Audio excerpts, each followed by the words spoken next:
Cowabunga, dudes! If you're a Ninja Turtles fan, then you're in for even more turtle power, with 7 more tubular behind-the-scenes facts about the original Teenage Mutant Ninja Turtles movie. Nowadays, comic book films are the biggest genre in Hollywood, but back in 1990, the genre was not as popular. So making a movie based on Teenage Mutant Ninja Turtles was a big risk.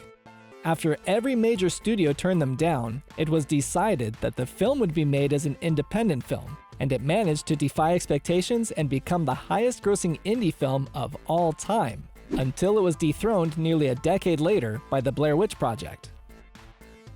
Since the movie was considered a big risk, it had a relatively modest budget, which resulted in a few compromises that affected the opening scenes.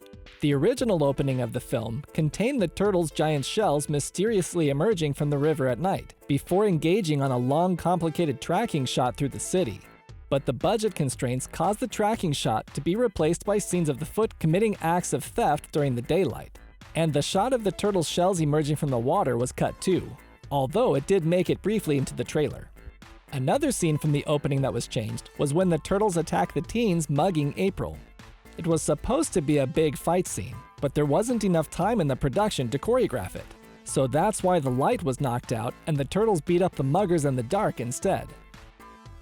Despite the crazy idea of mutant turtles becoming ninjas, these characters weren't just for kids, because they also became popular with some adults too.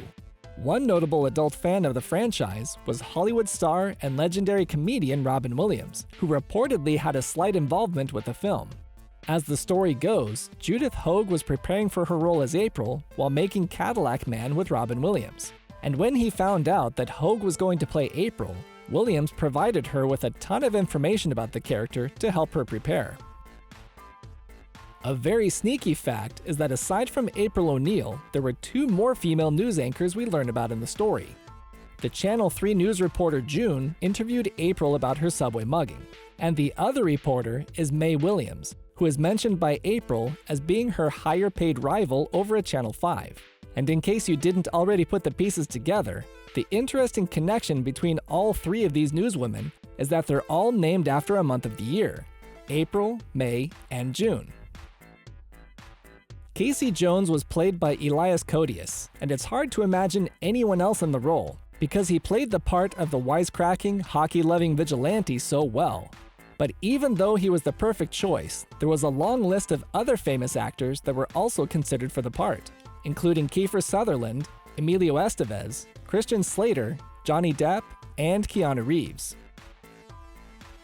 If you watch carefully, you'll notice that Splinter often has tears around his eyes to make the giant-sized rodent appear more lifelike. However, these tears almost ruined the puppet, because the liquid actually ate away at the latex underneath. But the director Steve Barron reportedly convinced Jim Henson's team to keep using it, in order to make Splinter's emotions look more convincing. At the end of the movie, there's a subtle name drop of the Turtles' 2 creators Kevin Eastman and Peter Laird, when the head thug tells the police to go check out the East Warehouse over at Lairdman Island. Click the video on the left for 7 bodacious behind-the-scenes facts about TMNT 2 Secret of the Ooze, or check out the suggested video on the right to discover more interesting content right here on Fun Fact Films.